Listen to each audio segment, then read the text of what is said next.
नमस्कार, जय श्री राम। आप सभी का वेलकम है आपके अपने channel investors and wealth creation में। मैं आरपीजे आप सभी का स्वागत है। आशा करता हूँ आप सभी अच्छे होंगे। दोस्तों, जो भी चैनल पर नया है, अगर एनालिसिस अच्छी लगे चैनल को सब्सक्राइब कीजिएगा, वीडियो को लाइक कीजिएगा, बेल नोटिफिकेशन ऑन जरूर कीजिएगा ताकि आप अपडेटेड रहें, कोई भी अपडेट मिस ना कर सकें। जो भी एनालिसिस आप सबसे शेयर करने जा रहा हूँ, किसी को भी कोई पर्सनल ट्रेडिंग की एडवाइस नहीं है। सो डिसीजन आपको लेना है, हमेशा की तरह आपको क्या करना है क्या नहीं करना है। बाकी की एनालिसिस शुरू करते हैं। सबसे पहले इन्वेस्टर्स इन वेल्थ क्रिएशन की फैमिली, लास्ट वीडियो में आपको क्या बता के गया था। दो चीज़ें इसमें थोड़ी सी प्रॉब्लम करी थी। एक तो साउंड ग्लिच हो गया था गोल्ड को लेके, और इसमें सिल्वर का एम का लेवल भी जो था वो शेयर नहीं हो पाया था क्योंकि साउंड ग्लिच की वजह से। वो साउंड ग्लिच मेरी तरफ से नहीं था, आप सबने कमेंट सेक्शन में भी पूछा भी था, मैंने बोला भी था कि यूट्यूब की तरफ से। बाकी फिर मेरे को टाइम नहीं मिल पाया तो मैं वीडियो नहीं डाल पाया। लेकिन आपका गोल्ड में फॉरेक्स के लेवल्स लिखे हुए थे। बाकी क्या था मैं बता ही देता हूँ। उसमें आप जाके अगर पिछला वीडियो देखेंगे तो 3300 के बीच में स्ट्रॉन्ग सपोर्ट था, और पहले मार्केट 3301 तक आई है, फिर वहीं से रिवर्स करके जो पहला टारगेट था 3330 का, हालांकि आप लोग नहीं समझ पाए क्योंकि आपका वीडियो में साउंड ग्लिच हो गया था। तो वो डन करने के बाद मार्केट फिर नीचे आई, और दूसरा टारगेट की एक्सपेक्टेशंस थी मेरी 3360 से 3380, और वही एक सेलिंग जोन भी था जो मेरी एक्सपेक्टेशंस थी।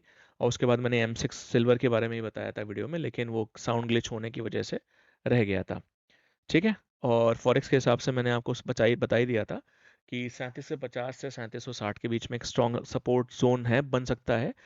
और अगर सपोर्ट लेना होगा तो यहीं ले लेगा, नहीं तो 3720 के नीचे अगर सिल्वर क्लोज कर जाती है 1 आवर, तो फिर पोजीशन से निकल ही जाइएगा। बहुत छोटा सा स्टॉप लॉस था, और मार्केट फिर नीचे और जाने के चांसेस बना सकती है। और 3720 के नीचे 3620 3630 तक हो जाए मार्केट, काफ़ी नीचे गई।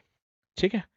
और उस दिन FOMC मीटिंग भी थी, और कोशिश करता हूँ वीडियो बनाऊँ हफ्ते में 2, लेकिन नहीं पॉसिबल हो पाता है। कई बार कोशिश करता हूँ, जब टाइम मिला तो मैंने बना ही दिया है। बाकी कोई नहीं, चलिए इस हफ्ते की क्या एनालिसिस, क्या क्या लग रहा है, किस हिसाब से। सबसे पहली चीज़ मैं फिर से बोलूँगा कि मेरी पहली प्रायोरिटी यही रहेगी कि आप लोग फॉरेक्स के लेवल के हिसाब से ही एंट्री करें, स्पेशली गोल्ड में। सिल्वर M6 में तो चलिए M6 के हिसाब से चल जाएगा, लेकिन आपका फॉरेक्स के हिसाब से आप फॉरेक्स में, फॉरेक्स गोल्ड के जो लेवल्स हैं उसके हिसाब से देखना ज़्यादा अच्छा रहेगा।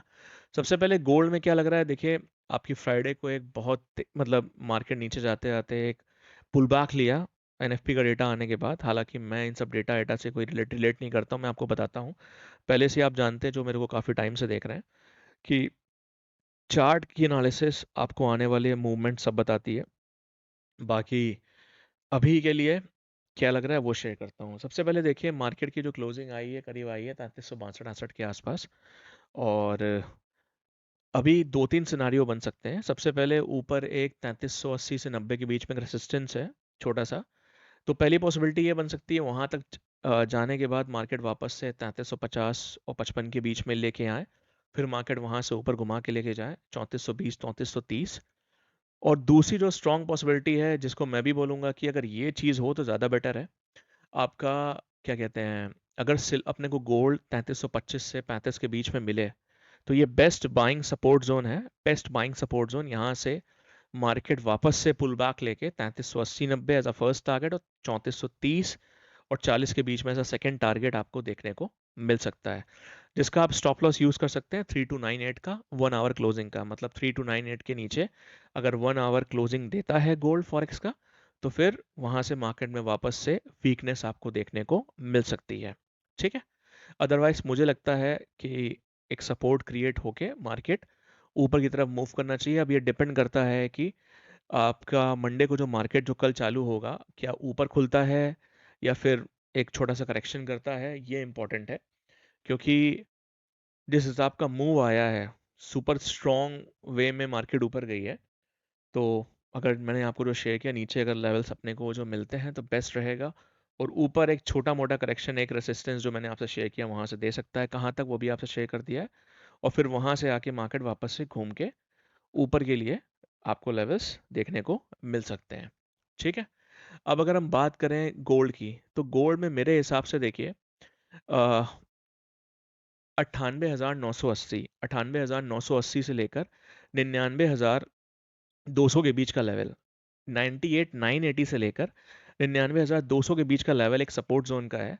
अगर मार्केट हमें वापस से यहाँ मिलती है तो ये बेस्ट बाइंग सपोर्ट जोन होगा, जिसका एसएल हम यूज़ कर सकते हैं 98,600 का 1 आवर क्लोजिंग का, मतलब 98,600 के नीचे अगर 1 घंटे की क्लोजिंग होती है तो फिर गोल्ड से निकल जाइए, और फिर गोल्ड में एक नई वीकनेस देखने को हमें मिल सकती है नीचे के लिए।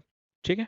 अदरवाइज ये जो मैंने आपसे सपोर्ट जो आपसे शेयर किया है सपोर्ट बाइंग जोन का, यहाँ से मार्केट घूमकर वापस से आपकी 1,04,000, 1,01,000, 200 से 300 तक के लेवल्स आपको दिखा सकती है।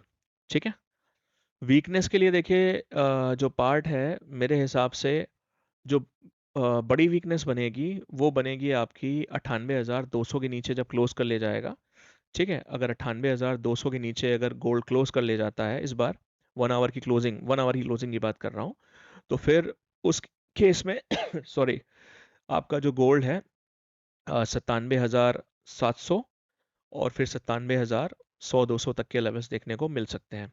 अदरवाइज कहाँ से बाइंग की सिचुएशन बन सकती है, क्या स्टॉप लॉस बन सकता है, वो मैंने आपसे टारगेट के साथ शेयर कर दिया। हालांकि मेरे पास बाइंग मतलब गोल्ड बाइंग में है इस समय और नीचे से लिया हुआ है, तो बाकी देखते हैं क्या होता है क्या नहीं होता है। चलिए सिल्वर की बात करते हैं। सिल्वर में क्या सिचुएशन लग रही है? सिल्वर में आपका देखिए, सिल्वर में जिस तरह की स्ट्रक्चर है इस समय, दो पॉसिबिलिटीज़ बन सकती हैं। या तो मार्केट हमें थोड़ा सा नीचे करेक्शन करके मिले और 1,07,200 से 500 के बीच में अगर हमें सिल्वर मिलती है तो ये बेस्ट बाइंग जोन हो सकता है, बेस्ट बाइंग अपॉर्चुनिटी हो सकती है, जहाँ पे हम सिल्वर में एक बाइंग इनिशिएट कर सकते हैं। और 1,06,200 का 1 आवर का एसएल, मतलब कि 1,06,200 के नीचे अगर 1 घंटे क्लोजिंग ले लेता है, देन सिल्वर से निकल सकते हैं आप और सिल्वर वीकनेस की तरफ आपको फिर जाना शुरू हो जाएगी। अदरवाइज यहाँ से अगर ये बाइंग अपॉर्चुनिटी मिलती है तो ये पुल बैक लेके वापस से, मतलब ये जो बाइंग सपोर्ट जोन पे अगर मार्केट मिलती है तो वापस से यहाँ हमें ऊपर मार्केट 1,09,200, 1,11,500 यहाँ तक के लेवल्स देखने को मिल सकता है, प्लस 1,13,500 तक के लेवल्स भी। ठीक है। दूसरा दूसरा सिनारियो ये बन सकता है, थोड़ा सा ये, मतलब ये वाला जो सिनारियो है ये थोड़ा सा रिस्की बोलेंगे और थोड़ा सा कंफ्यूजिंग भी है। तो ये 1,11,020, 1,11,020 के ऊपर या तो फिर सिल्वर आधे घंटे सस्टेन करे, आधे से 1 घंटा सस्टेन करे, तो उस केस में फिर सिल्वर आपकी ये हो सकती है कि वापस से 1 लाख, मतलब पहले 1,11,020 का लेवल टूटे, थोड़ा सा सस्टेन करे, तो फिर अगर इनको फंसाना होगा तो 1,10,200-300 तक लाके फिर मार्केट आपकी 1,12,500, 1,13,800 तक ले जाएंगे, और उस केस में आप 1,09,500 का as a stop loss use कर सकते हैं। ठीक है। लेकिन ये वाला जो ऊपर का जो जोन है बाइंग के लिए, ऊपर मल्टीपल रेसिस्टेंस है, तो यहाँ पे अगर ट्रेड प्लान करें तो छोटी सी क्वांटिटी रख के करें। ज़्यादा यहाँ पे बड़ी क्वांटिटी करना मेरे हिसाब से ठीक नहीं होगा। जैसे कि मेरे हिसाब से अगर आप मेगा करते हो तो मिनी में कर सकते हैं, क्योंकि थोड़ा सा ये कंफ्यूजिंग वाला एरिया है, लेकिन हाँ बाइंग की अपॉर्चुनिटी बन सकती है इधर से भी। ठीक है। चलिए, और अगर हम सिल्वर फॉरेक्स की बात करें तो सिल्वर फॉरेक्स के हिसाब से मुझे क्या लग रहा है, हाँ सिल्वर फॉरेक्स के हिसाब से मैं आपसे शेयर करता हूँ। अ, सबसे पहले सिल्वर फॉरेक्स के हिसाब से 37-27, 37.27 के ऊपर अगर सिल्वर फॉरेक्स आपकी हाफ आवर सस्टेन कर जाती है तो उस केस में 37.70, 38.50 के टारगेट्स आपको देखने को मिल सकते हैं, जिसका स्टॉप लॉस आप यूज़ कर सकते हैं जो कि है 36.65 का क्लोजिंग बेसिस का। मतलब 36.65 के नीचे अगर सिल्वर आपकी 1 घंटा रुक जाती है तो फिर सिल्वर से निकल सकते हैं आप। ठीक है। दूसरी चीज़ ये है कि देखिए, आप में से कई लोगों के मैसेजेस आए भी थे कि क्या लग रहा है क्या नहीं। तो देखिए, मैं आपको फिर बोल रहा हूँ, जो मुझे शेयर करना होता है मैं वीडियोस में ऑलरेडी शेयर कर देता हूँ। तो इन सब चीज़ों से आपको यही बोलना चाहूँगा कि आप सीखिए इस मार्केट को, सरवाइव करना चाहते हैं। अदरवाइज आप खुद जानते हैं बेहतर, अगर आप रेगुलर अर्न कर रहे हैं तो बहुत ही अच्छी बात है, आप खूब कमाएं। अगर आप लॉस कर रहे हैं, 2 रुपए लॉस कर रहे हैं आप, अगर 5 रुपए का और प्रॉफिट ले रहे हैं 2 रुपए का, तो कोई सेंस नहीं है, सिवाय आपकी कैपिटल जाती जाएगी। मैं फिर बोल रहा हूँ, सीखिए इस मार्केट को। इस मार्केट में पोटेंशियल है, बहुत पोटेंशियल है, लेकिन अगर आपको नॉलेज है तो। ठीक है। और इनको सीखना हो कांटेक्ट कर सकते हैं। बाकी मार्केट में कैसी कई सिचुएशंस ऐसी भी आती हैं जिस समय वीडियो बनाने की पॉसिबिलिटीज़ नहीं होती हैं, और आपको नहीं बता पाता हूँ, और आप लोग को पता भी है पोस्ट का बड़ा प्रॉब्लम होता है, 10-10 20-20 बार उसको एडिटिंग करो, पॉसिबल नहीं हो पाता है। ठीक है, तो चलिए जितना शेयर करना था मैंने कर दिया, बाकी फिर यही बोलूँगा, मेरी आपसे कहना यही रहेगा कि इस मार्केट को सीखिए। और सबसे इम्पोर्टेंट बात, जो बड़ा पैसा बनता है वो ना बाइंग में है, ना सेलिंग में है, वेटिंग में है। याद रखिएगा मेरी बात को, बड़ा पैसा जो बनता है वो ना बाइंग में, ना सेलिंग में, वेटिंग में। ठीक है, आप जब वेट करना सीखोगे ना ट्रेड लेने के बाद बड़े टारगेट्स के लिए, तभी पैसा बनता है। चलिए, thank you so much, have a nice day.